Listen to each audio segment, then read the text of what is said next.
Assalamualaikum dan salam sejahtera. Saya Nurul Husna binti Mazlan daripada kelas 5E. Saya ingin membentangkan tentang bab 5 iaitu isu keselamatan kanak-kanak. 5E. Antara yang ingin saya bentangkan adalah yang pertama konsep keselamatan, kedua penting kepada kanak-kanak, ketiga punca kemalangan, keempat langkah-langkah keselamatan prasekolah dan yang kelima keselamatan dan cara pencegahan. Konsep keselamatan. Langkah-langkah dilaksanakan oleh individu atau kumpulan untuk mengelakkan kemudaratan. Tanpa perlindungan keselamatan, individu akan berasa takut, bimbang atau mudah terdedah kepada sesuatu yang memudaratkannya sama ada secara sedar ataupun tidak. Oleh itu, satu sistem perlindungan yang adil hendaklah diberikan kepada individu supaya dapat memenuhi tuntutan keperluan ketenteraman, kedamaian, perlindungan, bebas dari rasa resah dan bebas dari ketakutan. Ketiadaan keselamatan membahayakan kepada manusia. Apa yang dimaksudkan di sini adalah dalam setiap keselamatan perlulah ada langkah-langkah yang perlu dilaksanakan supaya bila kanak-kanak tu bermain ataupun membuat sesuatu kerja, mestilah dia akan berasa selamat tanpa benda-benda yang berbahaya kepada mereka. Mestilah. Seterusnya, kepentingan kepada kanak-kanak. Kepentingan yang pertama ialah kanak-kanak dapat menjalankan aktiviti dengan bebas dan selesa. Kedua, membantu menyuburkan nilai mengutamakan keselamatan. Ketiga, mengelakkan daripada kemalangan yang tidak diduga. Keempat, mengelakkan daripada serangan penyakit. Kelima, mengelakkan daripada kematian. Ini adalah kepentingan kepada kanak-kanak di mana kanak-kanak adalah mempunyai sifat suka bermain di mana mereka perlulah bermain dalam keadaan yang selesa tanpa sebarang kecederaan. Sifat suka. Seterusnya adalah punca kemalangan. Punca yang pertama adalah penyelenggaraan alat yang kurang kemas. Contohnya macam tingkap, keadaan tingkap yang longgar. Kedua, sikap cuai dan buruk sangka seperti seorang guru yang cuai terhadap keselamatan kepada kanak-kanak. Ketiga, tidak menimbulkan kesedaran mendalam. Keempat, tidak dijadikan amalan rutin di kelas. Kelima, pengurusan bilik darjah yang longgar. Di mana guru perlulah memastikan keselamatan kanak-kanak di dalam kelas mestilah selamat dan bebas daripada bahan-bahan yang berbahaya seperti gunting dan pisau. Mestilah selamat.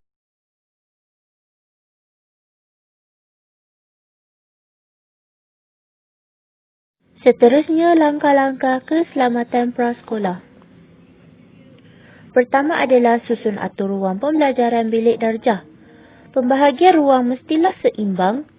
Susun atur perabot tidak melindungi pandangan guru untuk melihat pergerakan murid. Pastikan peralatan yang membahayakan seperti gunting disimpan di tempat yang selamat. Pastikan lantai sentiasa kering supaya tiada kanak-kanak yang akan terjatuh apabila lantai basah. Pastikan peti pertolongan cemas sentiasa lengkap dengan ubat-ubatan. Pastikan ada alat pemadam api dalam keadaan baik. Pelan kebakaran perlu ada dan diberi latihan kepada murid. Contohnya, buat latihan kebakaran pada waktu pagi. Yang terakhir, pastikan peralatan elektrik ditutup selepas digunakan. Ini kerana adalah untuk mengelakkan daripada kejadian lita pintas. Digunakan. Yang kedua adalah kawasan bilik penyediaan makanan. Peralatan yang tajam perlu disimpan di tempat yang selamat.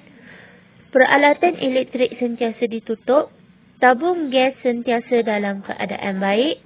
Letakkan peralatan elektrik dan sumber api seperti mancis dan pemetik api di tempat kanak-kanak yang tidak boleh capai Maksudnya adalah letakkan alatan di tempat yang tinggi supaya kanak-kanak tidak boleh ambil. Jangan biarkan kanak-kanak berada berhampiran dengan tempat masak tanpa pengawasan. Ini adalah untuk mengelakkan daripada kanak-kanak tercedera ketika pengasuh ataupun pendidik sedang masak. Kanak-kanak. Seterusnya, yang ketiga adalah kawasan bilik air. Lantai bilik air dalam keadaan selamat untuk digunakan. Contohnya, lantai bilik air selalunya adalah mozaik. Guru perlu memastikan supaya mozaik itu tidak pecah dan juga letakkan karpet yang kalis air. Pencuci tandas disimpan di tempat yang selamat. Letakkan pencuci itu di bahagian-bahagian yang tertentu. Pam tandas dalam keadaan baik. Dan bilik air perlu selalu diselenggara supaya untuk mengelakkan daripada sebarang kerosakan dan kesusahan ketika untuk menggunakan tandas. Kerosakan dan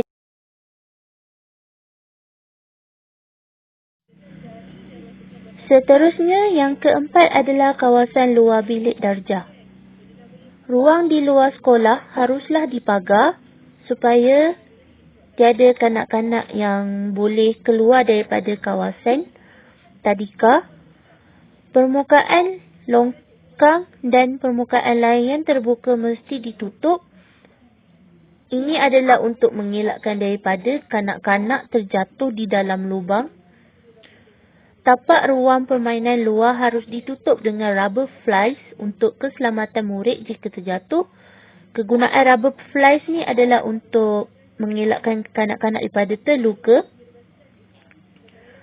Rumput mestilah dipotong dengan pendek.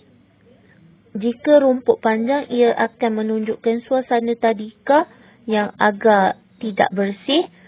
Pastikan benda-benda tajam dan berbahaya tiada dalam kawasan prasekolah.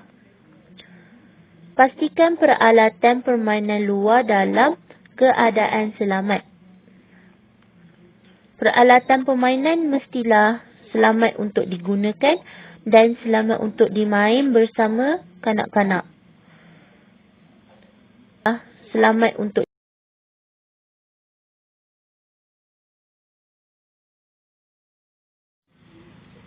seterusnya adalah keselamatan dan cara pencegahan. Rumah menjadi sebuah tempat yang paling selamat untuk kanak-kanak dan orang dewasa. Ini kerana ibu bapa adalah orang yang selalu berada di samping kanak-kanak dan seharusnya rumah memang akan menjadi sebuah tempat yang paling selamat kerana keselamatannya akan lebih terjamin. Kecederaan di rumah yang melibatkan kanak-kanak ada kaitannya dengan umur, di mana kebanyakan kejadian berlaku melibatkan kanak-kanak yang berusia dalam lingkungan 2 tahun. Keupayaan dan kebolehan mereka untuk merangkak, berjalan dan juga memanjat ke tempat yang berbahaya. Kanak-kanak ni dia mempunyai satu kebolehan di mana bukan itu sahaja, kanak-kanak juga dia mempunyai sifat yang agresif kerana dia mempunyai sifat yang suka meneroka sesuatu benda yang dilihat ataupun yang tidak pernah dilihat oleh mereka. Mestilah mereka akan sentiasa ingin mencuba sesuatu benda yang baru. Sifat minat mereka untuk mengetahui sesuatu serta kecenderungan mereka untuk memasukkan benda-benda ke dalam mulut mereka. Mencegah kecederaan biasanya memerlukan penglibatan berbagai disiplin dan pendekatan. Sebagai ibu bapa, perlulah memastikan keselamatan kanak-kanak di rumah dengan selamat. Ibu bapa perlulah memastikan perkembangan kanak-kanak sentiasa selamat. Sekian, terima kasih.